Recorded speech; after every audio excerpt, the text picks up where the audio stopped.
আসসালামু আলাইকুম। আমার শুভাকাঙ্ক্ষীরা যে যেখান থেকে দেখছেন সবাইকে আমি আমার আন্তরিক শুভেচ্ছা ও আপডেট দিতে পারি নাই 2 সপ্তাহ, কারণ কোথাও বেরোয় নেই নানান কাজের কারণে, ব্যস্ততার কারণে। আজকে হাটে থেকে কিনা কবুতরগুলো দেখাচ্ছি একটা একটা করে আপনাদেরকে। আজকে হাট থেকে কিনা এই নটটা দেখেন,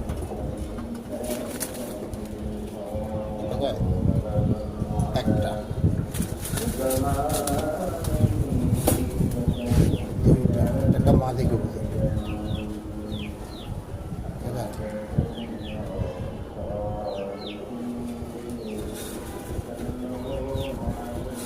এটা একটা নর কবুতর।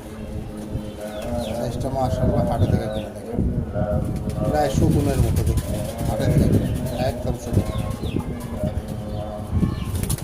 আর এই একটা নাকটা কবুতর,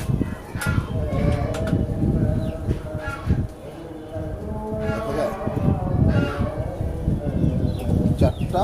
আর একটা কিন্তু কিনেছি এই যে দোবাস, একটা পর ফাটা আছে। কবুতরটা খুব ভালো লাগছে, এই জন্য কিনলাম। এই 5 পিস কবুতর কিনলাম আজকে, আপনাদেরকে আপডেট দিলাম এই 5 পিস কবুতর। আর আবার পরে কালকে আরেকটা আপডেট দেবো, কালকে ছোট্ট একটা মেডিসিনের আপডেট দিব। আপনারা সবাই ভালো থাকুন, আমার জন্য দোয়া করবেন, লাইক কমেন্ট শেয়ার করবেন। সব আপনাদের জন্য আমি আছি। সবাইকে আসসালামু আলাইকুম রহমতুল্লাহ বারাকাতুহু। সবাই ভালো থাকবেন।